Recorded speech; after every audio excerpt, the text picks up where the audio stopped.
Bonjour à tous, amis auditeurs, voici la minute du bonheur. Et aujourd'hui, obéissance. Certains d'entre vous vont se sentir déçus et protester que cette science du bonheur aboutit en somme là où mènent toutes les religions. L'obéissance à la volonté de Dieu. Et la volonté de Dieu fait peur à bien des gens. Pourquoi ? Parce qu'on ne l'évoque que dans le malheur, devant la ruine, devant la mort. On s'incline sans maugréer. Lorsqu'on est croyant, car telle est la volonté de Dieu. Mais qui donc voit dans ces joies l'accomplissement de la volonté divine ? C'est pourtant ainsi qu'elle se manifeste. La ruine et la mort ne sont que la conséquence de la sottise et de l'orgueil des hommes, voire la Genèse. Elles sont l'effet de la pensée erronée dans laquelle l'homme s'entête depuis que le monde est monde. Le monde a été créé, bon, revoir la Genèse.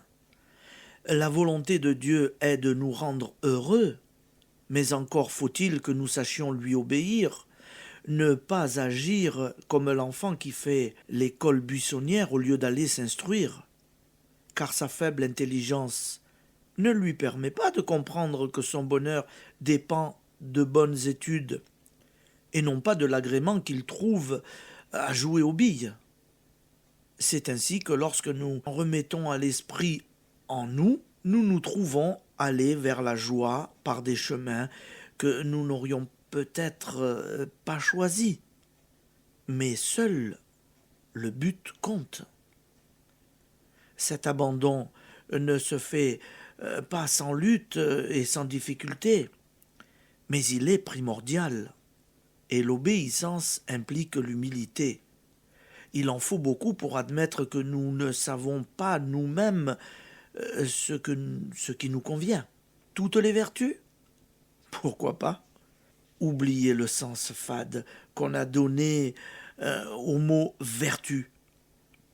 Retrouvez son sens primitif qui est force, puissance, et vous puiserez dans cette idée nouvelle le sentiment de fierté dont l'homme a besoin pour aller au-delà de ses désirs étroits et de son horizon limité. Application. Affirmez votre obéissance à votre Père, l'Esprit dont une étincelle est en vous. Il veut votre bonheur. Je vous souhaite une bonne journée, amis auditeurs. Merci d'être en notre compagnie. À bientôt. À demain.